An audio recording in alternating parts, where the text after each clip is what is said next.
life, the easy life when I knew as a young boy and as a young man growing up in these islands is no longer there. They want to live the simple lifestyle, just get up in the morning, have a bath in the sea, go to work in the gardens, and go to fish in the sea, come back, and in the evening socialize, take part in social ceremonies and religious activities. And that is what people love to do. And I think the only people who are actually paid for working on the islands are teachers who work in the local school, the local nurse, and the local priest. Before the 1990s, we could drink from water wells behind our houses or, at the edge of the villages, and the water was fresh. Now we couldn't drink from the water wells because they have become so brackish, they're almost salty. Food is becoming scarce on the islands because there are problems with growing food on the islands now that the soil is becoming more salinated. And of course, people can't live on just coconuts and fish. They need taro, they need the kakake crops, the swamp taro crop. Now, rice has become the staple because you can't get taro from the gardens anymore. So now people are living more and more on food from the shops. Hunger is becoming an issue. So whereas before you would have, harvest of about 3 crops, now it's only a harvest of 1 crop.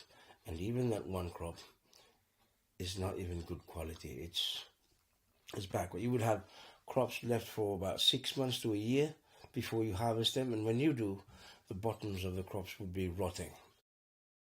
Up till the 1990s, not that many children go to school in the islands. But nowadays, more and more kids are being sent to school because people are realizing that, as life gets more difficult in the islands, they'll have to send their kids to school so that, in the hope that these children will make it through the educational system and do well and find a job and can make a living in the capital, in Honiara and in other urban centres where there are jobs to be found, where people can work.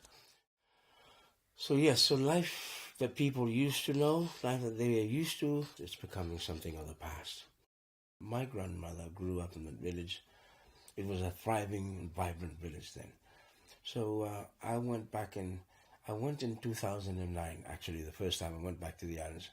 I couldn't find the cemetery, but I found gravestones on the shore. And because I didn't have a guide then, I couldn't find the grave. So I just took pictures of the village.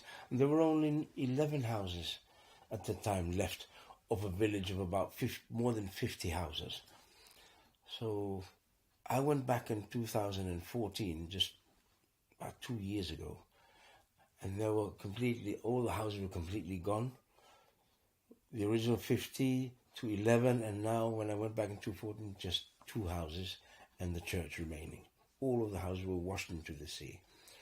And I had a guide this time who took us, and actually showed us where the old graveyard used to be. And it was 50 meters out into the sea, under more than 2 feet of water. It was low tide, and we went out, and he pointed out the gravestones, and actually went and saw the gravestones. I even dived down a bit into the sea and just had a look around with goggles. And it's really sad to see those gravestones underwater. I couldn't find where my great-grandmother was buried because all of the graves were already in the sea. So it was washed away. We've settled there for more than 1,000 years now.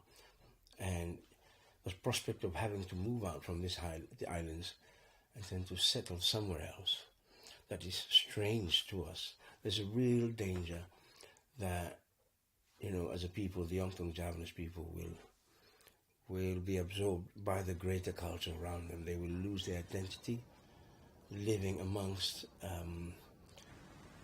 people who have a totally different culture from us, who speak a totally different language from us, and who have different cultural practices. Not many in the islands are literate. Not many of them have an education, so they have to make do with menial jobs that are available.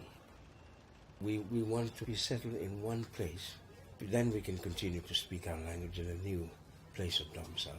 Having to find land in order to be able to live on these bigger islands, we have to negotiate with the people who are different from us. And there is no guarantee that, if we manage to buy land from them, or, by engaging in traditional ceremonies in which we buy the land off them, there's no guarantee that, 20, 30, 50 years down the line, these people won't come back and claim their ancestral tribal lands again. And people from other islands who settled around the capital, Honiara, were settling on tribal lands that belonged to a different ethnic group. And then in 1998, the other ethnic group chased all of these people out from their lands, even though they had actually bought these lands from them. So for us, if we have to go to these bigger islands, what guarantee is there that we won't be chased out? People are angry that what is happening to them is caused by, actions of people far away from them and around the world, the other side of the world. And then people came to accept the fact that, okay, climate change is a problem that is here to stay, and we have to deal with it. Otherwise, we can't survive. And so they went into doing things like raising crop beds, trying to put stick walls along some of the coastal areas, and even rock stone walls. And for a time, it did help us. It was a fight that we couldn't win. Every year the seas just keep rising a few millimeters more than last year, and the effects just become more severe than the previous year. So we just keep on, moving up and doing the best that we can. So the feeling on the islands is that okay, we'll have to deal with this, and in the immediate future now ahead of us is a real prospect of relocation, resettlement out from these islands. And, the last time I was there, talked to people, all they said was, well, we can't really fight what is coming, but we can only do the best that we can to rise above our difficult situation and problems that we face. But we would be really happy, and we would be really glad and thankful if those people from the developed countries, people from the other side of the world, can